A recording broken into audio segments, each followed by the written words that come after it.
karya ini merupakan karya orisinil dari yang bersangkutan. Kalau misalkan itu sebelumnya sudah ada, ini merupakan bisa menunjukkan perbedaan dari sebelumnya.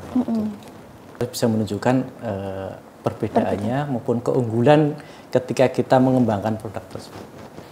Strateginya selain tadi yang sudah seperti itu, kita juga mungkin nanti akan datangi sekolah-sekolah.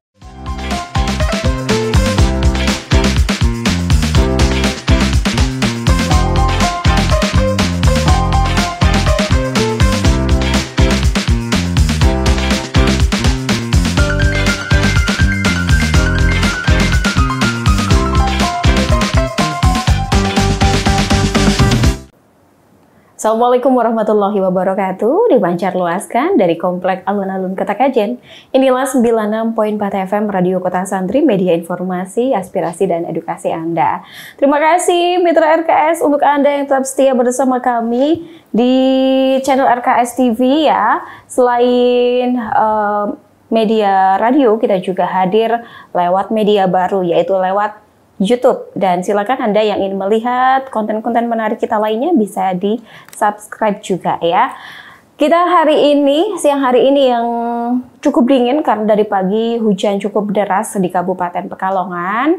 Sudah hadir tamu istimewa kita juga yang akan menghangatkan Mitra RKS ruang dengar Anda pastinya di program TOP dari Bapperida atau Badan Perencanaan Riset dan Inovasi Daerah Kabupaten Pekalongan langsung didatangkan kemari ya. Ada Bapak Imam Susanto, peneliti ahli muda Bapperida Kabupaten Pekalongan. Selamat siang Pak. Selamat siang. Irwan Susanto, panggilannya apa ini Pak? Irwan. Pak Irwan ya? Tapi bukan Irwan Syah ya Pak?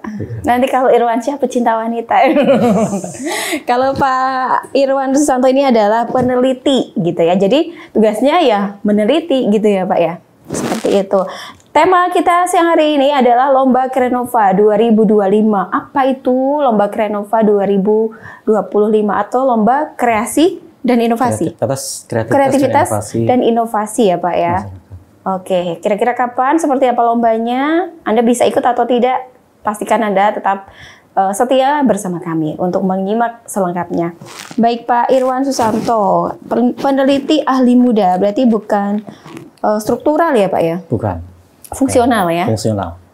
Sudah lama Pak di Bapperida Kabupaten Pekalongan? Di Bapperida sejak tahun 2020.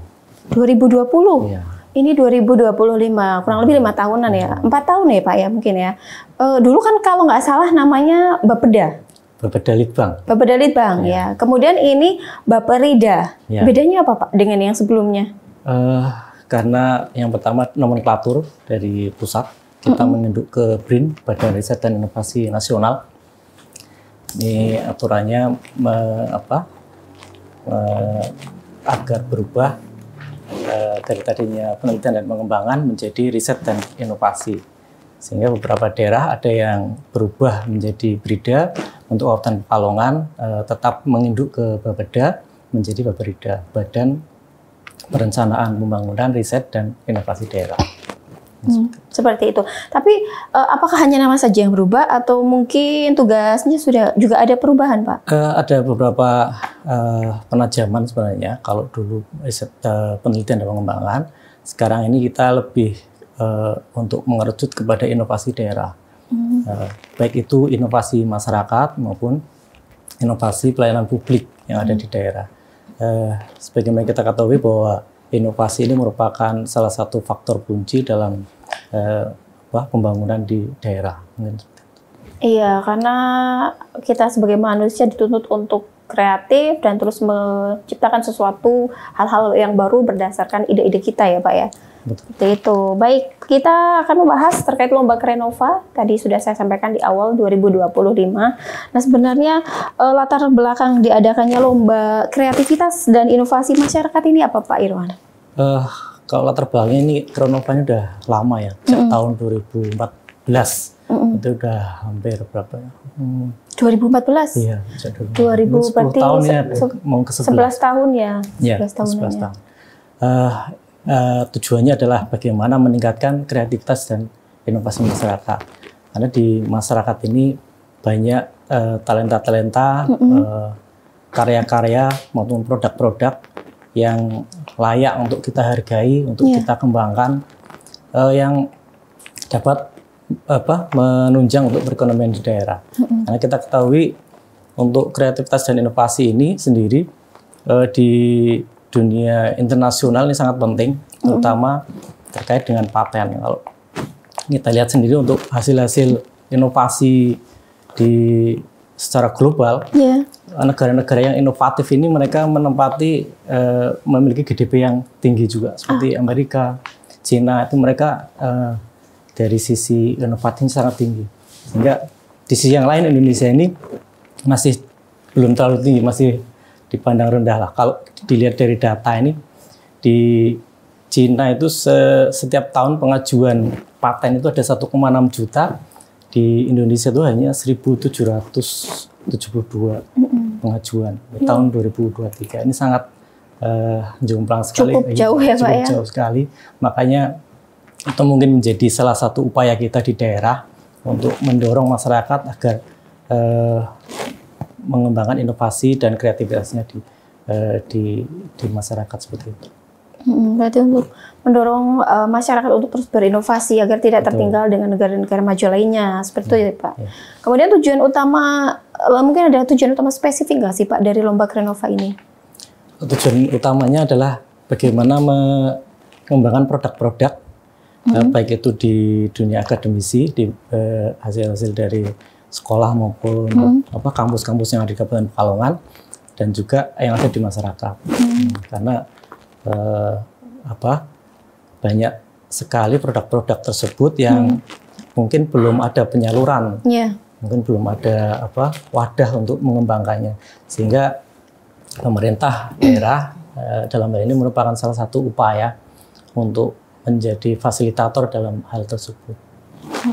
Oke, seperti itu. Kemudian ini Pak, terkait dengan kategori, kita juga pasti pengen tahu ya, kategori yang dilombakan dalam ajang ini, apakah hanya pakaian atau seperti apa Pak? Kalau kategorinya ini ada beberapa ya. Ada yang di bidang energi, kemudian di bidang kehutanan, pertanian, kesehatan, pendidikan, hampir semua bidang ini masuk ya Pak? Termasuk. Karena yang kita terima adalah produk-produk yang dihasilkan dari semua bidang. Apabila itu masuk dalam kategori inovasi, maka bisa dikirimkan dalam lomba ini. Oh, berarti semuanya Pak, nggak ada pengecualian, semua. Nggak ada semua. Misalkan di bidang pendidikan ada masyarakat yang dia mengembangkan inovasi, mungkin alat bantu untuk pendidikan misalkan, atau dari bidang kesehatan. Salah satu inovasi kita kemarin adalah alat pengukur stunting, ada juga. Smart stunting detector, itu salah satu inovasi yang juga kita kirim ke provinsi, dan alhamdulillah menang di provinsi ini, smart stunting detector. Kemudian ada juga beberapa yang terkait dengan bencana, misalkan kemarin ada alat untuk mendeteksi longsor, misalkan ini dari inovasi dari yang kita terima. Salah satu contoh. Luar biasa. Jadi ini sangat membantu juga untuk kehidupan manusia ya Pak ya. Ada alat pendeteksi longsor, kemudian tadi juga di bidang kesehatan. Kemudian terkait dengan alur nih Pak, alur pelaksanaannya seperti apa nih Pak Irwan dari awal sampai akhir? Mungkin masyarakat Kabupaten Pekalongan yang sedang mendengar dan menyaksikan kita juga ingin mencoba juga, mungkin punya ide-ide cemerlang tapi pengen ikut, bingung nih, mulainya dari mana gitu ya? Ya, kita terima pendaftaran ini sampai tanggal 27 Maret ini. Sampai 27 Maret 2025 ya? Nanti di bulan April ini, 27 Maret, kemudian kita seleksi administrasi, nanti kita panggil untuk nominasi-nominasinya untuk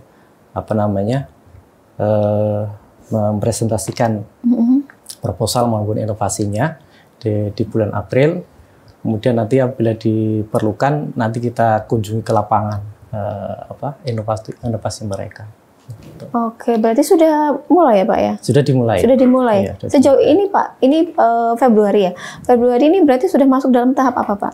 Ini masih dalam tahap pendaftaran. Pendaftaran? Iya, pendaftaran. Oke. Kemudian terkait dengan seleksi nih Pak, untuk seleksi awal sebelum peserta masuk ke tahap penilaian utama, apa saja Pak yang nanti akan dilewati oleh para pendaftar ini? Pendaftar ini nanti bisa mengakses link yang kami sediakan di bit.ly Kronova 2025 Pekalongan. Nanti di situ ada beberapa materi yang bisa diunduh. Nah, nanti bisa diisi di situ, form-form yang ada di situ. Antara lain ada buku panduan dan sebagainya. Untuk Kronova tahun ini kita ada dari kalangan pelajar, kita ada kekhususan untuk kalangan pelajar dari SMA maupun yang lain, dan juga dari kalangan umum.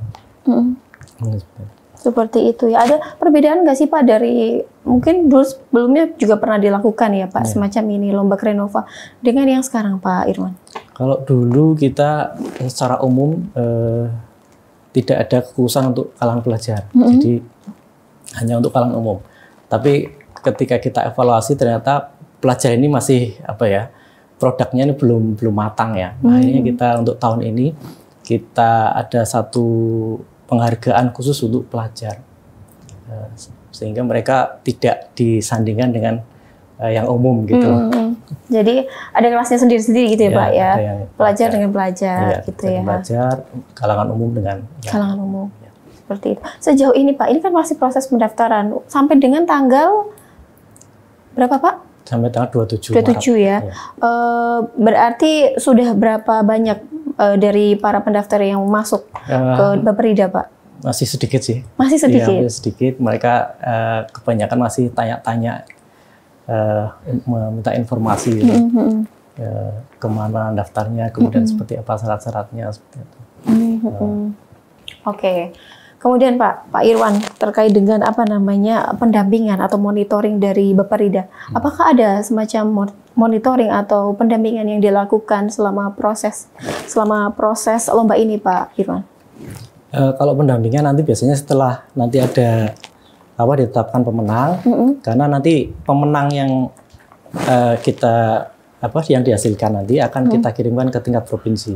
Jadi ada lomba Kronova tingkat provinsi Jawa Tengah.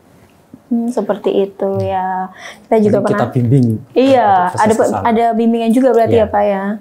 Oke. Nah, kita juga pengen tahu mekanismenya seperti apa Pak Irwan untuk pendaftaran lomba ini, apakah hanya dilakukan secara langsung atau bisa juga lewat online atau mungkin dengan akses yang lain yang bisa dilakukan oleh para pendaftar ini? Untuk tata caranya nanti bisa ngisi di link yang kami sediakan, dan juga nanti diharapkan untuk mengirimkan proposal ke kantor Baperida.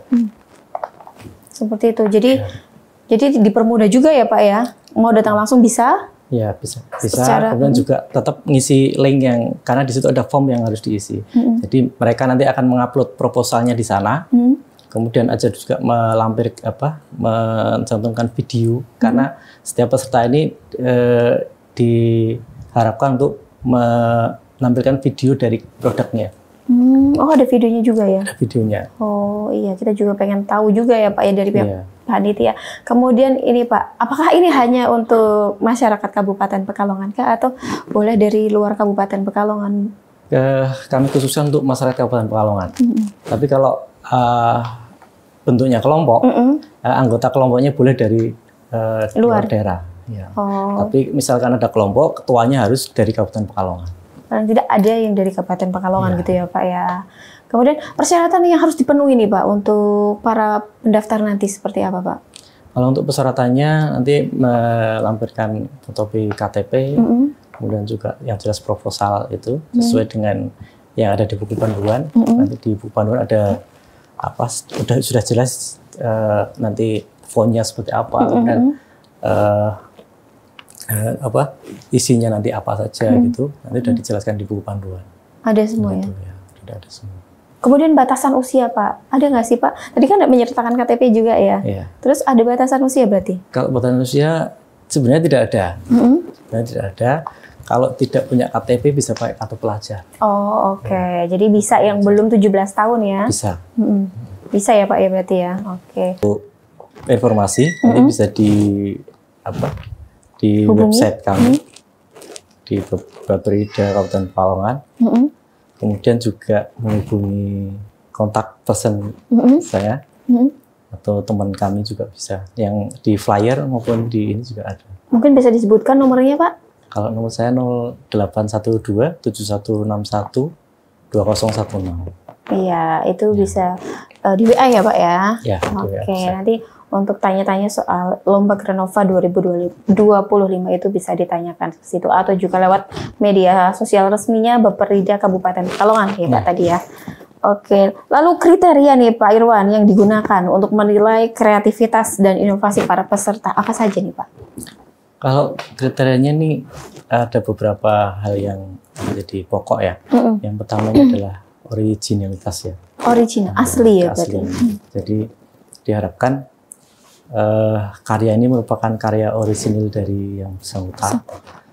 Kalau misalkan itu sebelumnya sudah ada, ini merupakan bisa menunjukkan perbedaan dari sebelumnya. Kalau di dunia dagangan ada ATM ya, amati tiru modifikasi. Ini di Krenova juga bisa. Iya, bisa aja. Misalnya kemarin dulu ada alat kita bisa kembangkan alat ini, kita bisa menunjukkan perbedaannya dengan alat yang sebelumnya. Nah, ini yang kita ajukan adalah perbedaan dari produk tersebut. Ya.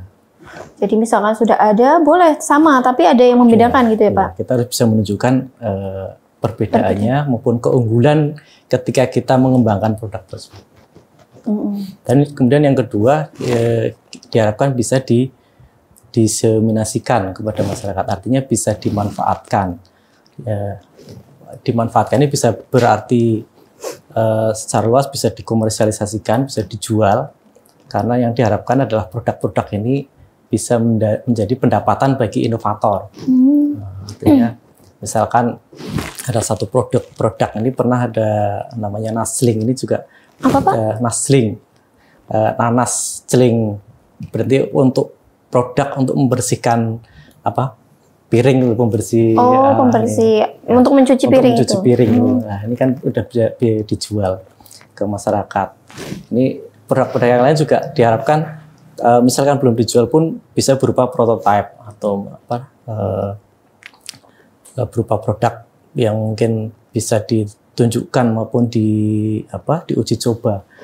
Nah, uji cobanya ini pentingnya video ini tadi di situ. Jadi video nanti bisa ditampilkan, diharapkan alat ini nanti seperti apa, diuji coba di mana, kemudian pemanfaatnya nanti siapa. Nanti akan menambah nilai tambah dari bagi para juri. Kemudian juga produk ini sebelum dikirimkan ini diharapkan peserta udah googling duluan nih di Google maupun di YouTube, apakah ada alat sejenis yang sudah ada. Kalau misalnya sudah ada, nanti kita kira-kira kita cari nih perbedaannya di mana, gitu. Sehingga kita bisa menunjukkan. Mungkin kayak gitu. Jadi harus ada pembeda ya Pak? Harus ada pembeda. Karena takutnya nanti dibilang plagiasi gitu ya. Karena nanti kan endingnya nanti adalah kalau bisa harapkan untuk pengajuan paten, untuk pengurusan patennya, hak ciptanya. Ya. Nanti kita bantu untuk pengurusan untuk patennya. Seperti itu. Dan nanti juga pastinya kembali lagi tidak hanya bermanfaat untuk banyak orang ya Pak, tapi juga untuk sang inovator ya. Akan memberikan keuntungan juga untuk mereka, sang inovator ini. Kemudian tadi sudah disampaikan beberapa kriteria untuk Lomba Krenova 2025. Ada aspek khusus nggak sih Pak dalam penilaian nanti? Kalau aspek khusus, yang utama adalah sesuai dengan karakteristik Kabupaten Pekalongan, kebutuhan masyarakat Kabupaten Pekalongan. Kalau misalkan kemarin yang menang adalah SSD, Smart Stunting Detector, karena Kabupaten Pekalongan kan ada semacam dengan stunting ini kan masih karena stunting cukup tinggi kan. Akhirnya alat ini kita menjadi poin plus untuk kita menangkan. Lah, inovator ini juga harus membidik itu. Kira-kira permasalahan di masyarakat itu apa? Ya, apakah alat saya ini nanti di mana gitu perannya? Jadi memang yang dibutuhkan oleh masyarakat Kabupaten Pekalongan itu apa gitu ya. Karena itulah pentingnya inovasi ya Pak ya, memunculkan sesuatu yang baru untuk mengatasi apa namanya sesuatu yang dihadapi oleh masyarakat ya Pak. Betul. Ya. Seperti itu. Terus terkait dengan ini nih Pak, hadiah ya. Ini pasti yang selalu ditanyakan setiap ada lomba gitu ya. Hadiahnya apa nih nanti yang bisa didapatkan oleh para pemenang lomba Krenova 2025 Pak? Ya, yang hadiah yang pertama piagam dari Bupati tentu saja, karena ini merupakan penghargaan dari Bupati Pekalongan. Dan yang kedua ada hadiah uang pembinaan untuk ada 3 kategori, ada 3 ini pemenang masing-masing mendapatkan hadiah 6 juta. Dan untuk kategori pelajar ini 1 orang mendapatkan hadiah 1 juta. Dan nanti 5 ini akan dikirimkan ke lomba selanjutnya di tingkat provinsi. Akan dilombakan juga Pak? Iya, nanti akan dikirimkan ke tingkat provinsi. Setelah nanti dilombakan, terus keberlanjutannya seperti apa Pak untuk pengembangannya? Produk-produk nanti akan kita kenalkan ke masyarakat. Misalkan kalau terkait kesehatan, maka kita kenalkan kepada dinas-dinas yang terkait maupun organisasi yang terkait. Yang kemarin Smart Stunting Detector kita adakan FGD dengan dinas kesehatan, dengan Puskesmas, maupun dengan Posyandu dan sebagainya untuk kita kenalkan alat ini. Kira-kira bagaimana peluangnya untuk bisa dimanfaatkan oleh organisasi maupun pemerintah daerah. Jadi bermanfaat untuk banyak orang juga ya Pak ya. Kemudian kalau melihat dari tahapannya sudah sampai pendaftaran ya Pak ya, apakah lomba ini cukup bisa membuat masyarakat khususnya Kabupaten Pekalongan untuk lebih terus berinovasi Pak, mendorong mereka? Yang kita harapkan seperti itu, masyarakat terus berinovasi. Karena Kabupaten Pekalongan ini kan kulturnya masyarakat yang kreatif ya. Dari produk-produknya kan produk industri kreatif, batik, dan jeans, kemudian ATBM dan sebagainya, itu kan merupakan industri kreatif. Dan kita harapkan kreativitas ini tidak berhenti di situ, tetap terus berinovasi, didukung oleh inovasi-inovasi sehingga produk-produk ini tidak terpinggirkan.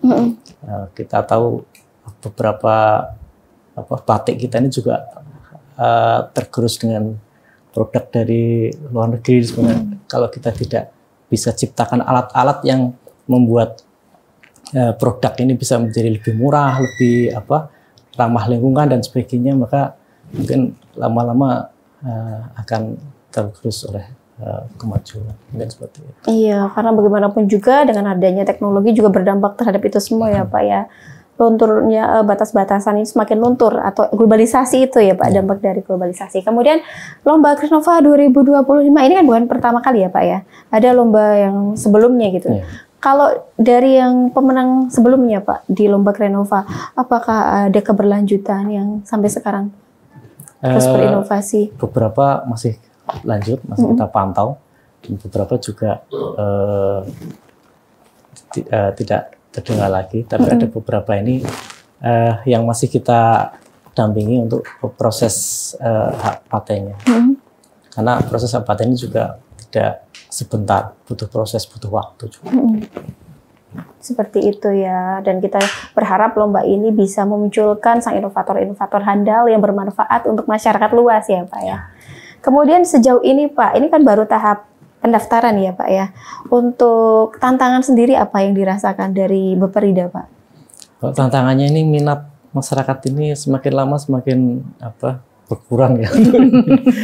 Kenapa ya kira-kira Pak ya? Tahun 2020 ini pendaftarannya nyampe 60 orang pendaftar. 60 pendaftar. Ya. Kemudian masa Covid ini 2021, 22 ini karena refocusing akhirnya tidak ada lomba selama 2 tahun. 23 kita buka, yang daftar menurun separuhnya jadi 30, kemudian tahun 24 ini menurun lagi kemarin. Tidak ada 20. Kita harapkan tahun ini bisa lebih banyak lagi yang daftar. Amin gitu ya. Ada target nggak sih Pak terkait dengan lomba ini, apalagi melihat dari apa namanya pendaftar yang makin ke sini, mohon maaf makin berkurang gitu ya Pak ya. Ada target nggak sih Pak untuk khususnya di tahun ini? Kalau target kami tahun ini mungkin kalau bisa 40-50 lah. Amin gitu ya. Makanya kami buka kategori pelajar karena mengacu ke tahun yang lalu ini sebenarnya dari pelajar ini banyak sekali inovasi, terutama dari hasil care maupun karya ilmiah di sekolah-sekolah ini banyak sekali sebenarnya. Nah, mungkin kita belum maksimal untuk menyampaikan informasi ke kalangan sekolah. Kami harapkan tahun ini bisa mengirimkan dari sekolah ini bisa mengirimkan banyak inovasi. Amin amin. Semakin banyak yang maka diharapkan semakin banyak yang ikut mendaftar gitu ya Pak ya. Berarti untuk strategi untuk meningkatkan partisipasi dari para pendaftar atau peserta ini yang kurang dari tahun ke tahun seperti apa Pak? Strateginya selain Selain tadi yang sudah seperti itu, kita juga mungkin nanti akan datangi sekolah-sekolah, kampus-kampus door to door ya? Ya, door to door. Kita datangi mereka, kemudian juga kita lewat berbagai media juga, antara lain mungkin RKS ini. Kemudian juga mungkin nanti kita juga akan sampaikan di forum-forum yang dihadiri oleh Bapeda, di kecamatan-kecamatan juga kita akan sampaikan informasi ini sehingga dapat tersampaikan sampai ke tingkat-tingkat desa. Amin ya Allah, mudah-mudahan terlaksana dan tercapai untuk segala sesuatu yang diinginkan ya Pak. Harapan terakhir ya Pak, sekaligus statement closing dari Pak Irwan Susanto. Monggo Pak. Harapan kami untuk Krenova tahun ini bisa menghasilkan inovasi yang bermanfaat, kemudian juga keberlanjut bisa dimanfaatkan oleh masyarakat Kabupaten Pekalongan, dan juga nanti bisa membanggakan Kabupaten Pekalongan di tingkat provinsi. Gitu. Amin. Terima kasih Pak Irwan Susanto. Sama-sama. Sudah hadir menemani kita siang hari ini gitu ya dengan informasi yang sangat lengkap terkait dengan Lomba Krenova 2025. Semoga dengan adanya Lomba Krenova 2025 ini bisa menumbuhkan budaya inovasi ya Pak ya. Dan Mitra RKS sampai di sini kebersamaan kita. Mudah-mudahan banyak informasi yang Anda dapatkan, dan untuk informasi lebih jelasnya mungkin bisa datang langsung ke kantor Bapeda Kabupaten Pekalongan yang ada di Alun-Alun Kajen, atau bisa menghubungi official media sosialnya Bapeda Kabupaten Pekalongan ya Pak, serta kontak person dari Bapak Irwan Susanto. Terima kasih sekali lagi Bapak. Salam untuk Bapak Kepala Bapeda Kabupaten Pekalongan dan juga kawan-kawan yang lain. Mitra RKS, saya Yuni dan juga sejumlah kru yang bertugas pamit undur diri. Terima kasih, selamat siang, selamat beraktivitas, terus semangat dan berkarya. Sukses luar biasa. Wassalamualaikum warahmatullahi wabarakatuh.